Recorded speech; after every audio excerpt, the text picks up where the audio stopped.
The NBA draft conversation has dominated headlines surrounding the Philadelphia 76ers. However, there are some difficult decisions to be made beyond just the draft, with the pathway to bringing back some fan favorites looking unlikely. Well, we do have a new theory that could be naming the replacement for Guerschon Yabusele, coming from a New York Knicks rival and reuniting Precious Achiuwa with Nick Nurse in Philadelphia. I want to talk about how I feel about that, talk a little bit about kind of the Yabusele situation as a whole. That does feel, the more I dig into it, the more I read on it, the more unlikely I feel that the pathway to that fan favorite remaining here in Philadelphia. All things equal, absolutely would love Guerschon Yabusele back, but I do think there is a pretty likely world where the Sixers are priced out of that happening. Now, to dive into this article, which came to that same exact conclusion here, shout out to Declan Harris, who writes out, could 76ers target Precious Achiuwa? Precious Achiuwa is set to become an unrestricted free agent. Could the Sixers pursue him? To dive into his reasoning here, he writes, the Philadelphia 76ers are set to have quite the task on their hands this offseason,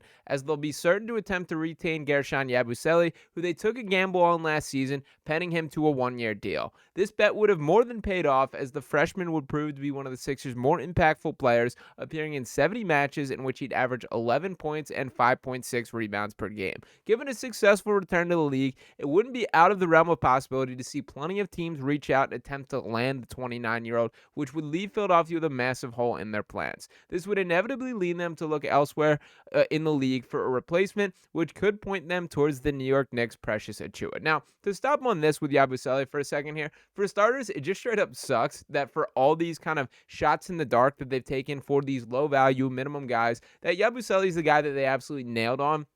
And for what this year? That this was a disastrous season. I would love nothing more than to have seen Guerschon Yabusele go into playoff battle with this Sixers team. But obviously that is not how things played out. I am still praying. I'm not saying there's a 0% chance that he is back, but I do think when you dive into the numbers and logistics of this, it does feel pretty likely. I don't want to go as far as certain, but pretty likely to me that another team presents an offer that the Sixers are going to have an impossible time of asking. Now, I broke down a video yesterday that you can kind of see a little bit of the topics of me diving a little more specific into the financials here. A lot of that having to do with the overall draft pick there and the cap number that is assigned to each particular pick. We're starting to see some rumors heat up about the Sixers' interest in moving down or other players outside of that. I do think this is all correlated, as this is kind of a moving puzzle here. But assuming that Yabusele does move on, Precious Achiuwa does seem like the type of guy that could make sense as a replacement. And to dive a little bit more into why that is the case here, the article continues, Achiuwa is set to become an unrestricted free agent after his one-year deal with the Knicks is set to expire.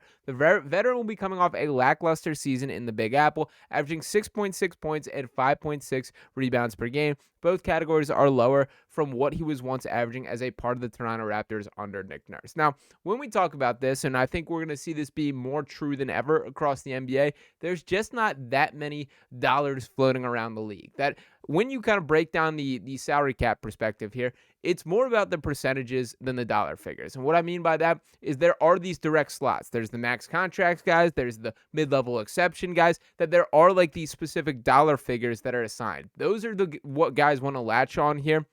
And for a guy like Precious Achiuwa, does not quite crack that.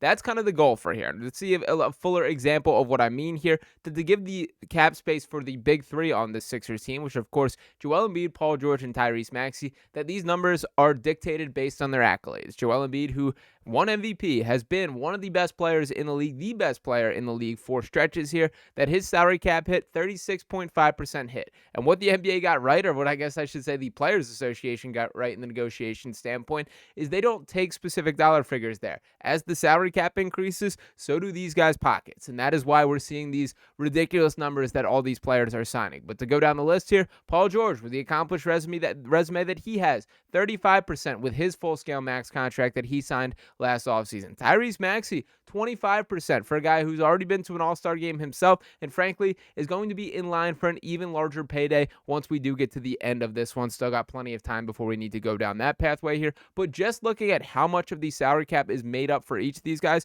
I mean, 36.5% for Joel Embiid, Paul George, 35%, and Tyrese Maxey, 25% here. That is the large duration of the salary cap, and that is why teams need to get creative. Now, to bring this back to the Precious Achiuwa conversation, is he's got to kind of prove his worth to earn a larger deal, that this would be a bit of a stepping stone contract type situation. But when you reflect on what he does well, he does fit the criteria of a Nick Nurse guy, that he's had his best seasons under Nick Nurse as his head coach during his days up in Toronto. Let's not forget he started his career down in Miami, couldn't really find his footing, ended up being a part of a trade package. Then in Toronto is where he started to have his breakout. And then in New York, the unfortunate reality of the Tom Thibodeau rotation is when you're a Tom Thibodeau guy, when you're in that inner circle, the minutes are plentiful. You get plenty of opportunity on the floor to prove yourself. When you're not, you basically don't get a chance. And that's sort of how things played out for Achiuwa this year. And by the way, I will give a quick shout out to Rick Carlisle, head coach of the Indiana Pacers, for trying to speak into existence Precious Achiuwa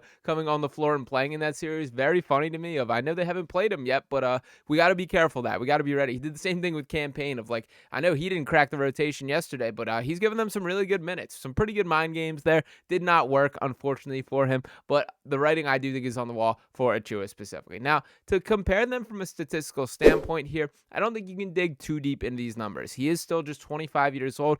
Will be 26 next season. He averaged 6.6 points, 5.6 rebounds, 1.0 assists per game, 1.4 fouls per game there. Shot 50.2% from the field, and that 27.8% three-point percentage is probably the largest difference there. I would probably argue maybe a little bit more notable than just the three-point percentage. There is just like a savvy that Guerschon Yabusele has as a basketball player, him as a connective passer, the high IQ, him making entry passes, that I don't quite think Precious Achiuwa does fit that criteria there. But you can't exactly, like, there's a reason that they're not going to be able to retain Yabusele and that he's going to get a larger offer. It's because he's a better player here. I'm not saying that Achiuwa is an upgrade, but you got to find a way to replace him, and this might be as close as they can find. Now, to compare it to Yabusele from a statistical standpoint here, pretty impressive season that we did overall see from him, and to pull up those numbers here, 11.0 points per game, 5.6 rebounds, 2.1 assists, shot 50.1% from the field, that 38.0% from three. Great stuff there. Now, he is 29.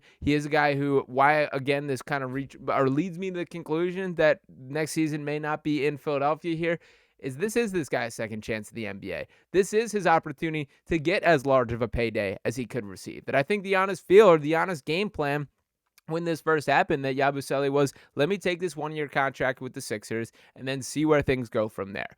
If he's in a position to sign on the dotted line for a higher dollar figure, I cannot blame the dude. That this is not a case of, a player or in the early stages of his career who can make it back up on the back end. He's going to be 30, and again, he's been out of the NBA already. That we've seen him flame out once. He's got to make his money where he can get it, and I think that's got to be the mindset from there. Again, I do think he likes Philadelphia. If all things are equal, I do see a world where he could stay, but it's just kind of leading me to the conclusion of I feel worse and worse about the actual realities of keeping Guerschon Yabusele by any standards here. And the other point that I did want to factor in here is I did want to pull up this graphic.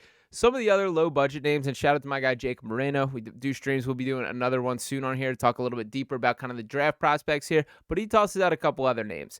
Trey Lyles, Justin Edwards, who I do think will certainly be back on that team option. Would not shock me if they work out a little bit more of a long-term contract there, depending on the ins and outs, where Edwards heads at and all that, but I think everyone is on the same page there for him remaining in Philadelphia. Taurean Prince and Bol Bol.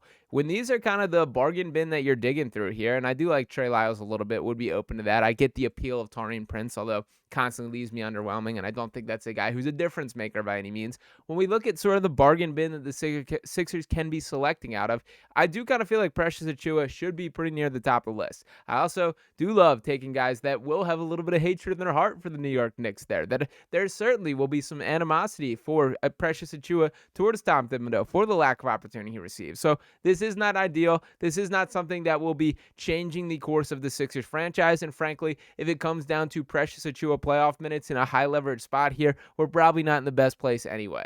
But that is a guy that I do think is a likely replacement for Guerschon Yabusele there, and we will see ultimately what that market works out to. But do want to hear from you guys in the comments. Is that a name that you would welcome? Do you think Nick Nurse can find a little bit more inside him as a player than was the case with Tom Thibodeau in New York?